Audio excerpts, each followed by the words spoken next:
驚啦，你現樓咧就非常之穩陣啦。嗱，平華發出到房，你就可以再用翻我哋而家單價1字頭就可以攞低嘅一個單位啦。就係現樓發售啊！跟住我嘅鏡頭去我哋嘅示範單位度一齊去睇啦。而家咧就嚟到我哋11號嘅一個樓王單位啊，仲係我哋嘅新示範單位嘅一個開放啊。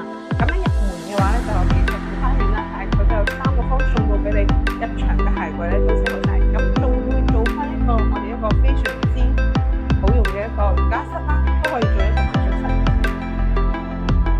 咁中意落廚嘅朋友咧，可以見到你屋企嘅一個廚房位非常之闊長。你睇下佢嘅收納共佔空間都係只條柱啦。咁呢邊都係做一個經濟房。咁後期嘅話咧，我哋都可以跟住佢嘅設計啦，都可以做一同樣嘅。咁你可以睇到啦，其實我哋而家呢個戶型咧係只有119方。但係我哋嘅上率超140%，咁你睇下成個嘅客廳嘅一個空間感，足超差唔多接近6米啊！咁可以望翻出去嘅視野咧，都係我哋樓王嘅一個中軸遠環景觀。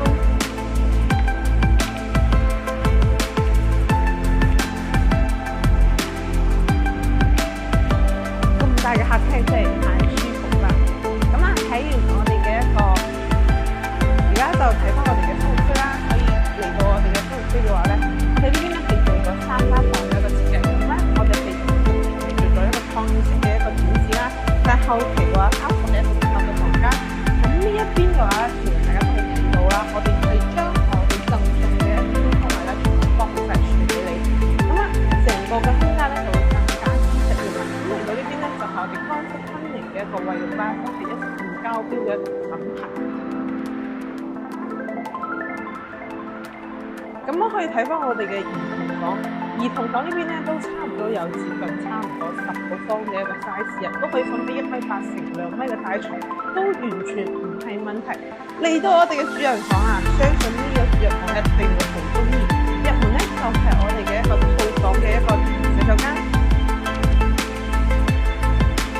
咁呢邊咧我哋就係放低我哋陽台嘅一個大床啊，做嘅3邊落床位，放晒我哋嘅櫃體同埋我哋嘅梳妝台啦，都係成個空間感都係非常之足夠嘅。咁啊睇翻啦，到翻我哋現有嘅嗰種鋪窗咧，佢而家都係覆好晒啦。咁所以佢嘅採光面咧係一個非常之270度嘅採光，都係非常之通透嘅。Nice。示範單位咧，我哋就睇完啦。咁樣嘅一套精裝單位俾學員哋嘅吸引。咁而家咧，我哋仲係2樓發售啊，亦都係即刻即收樓啊，即刻拎包做業主啊！咁有興趣嘅朋友咧，快啲私信聯繫我攞資料啊！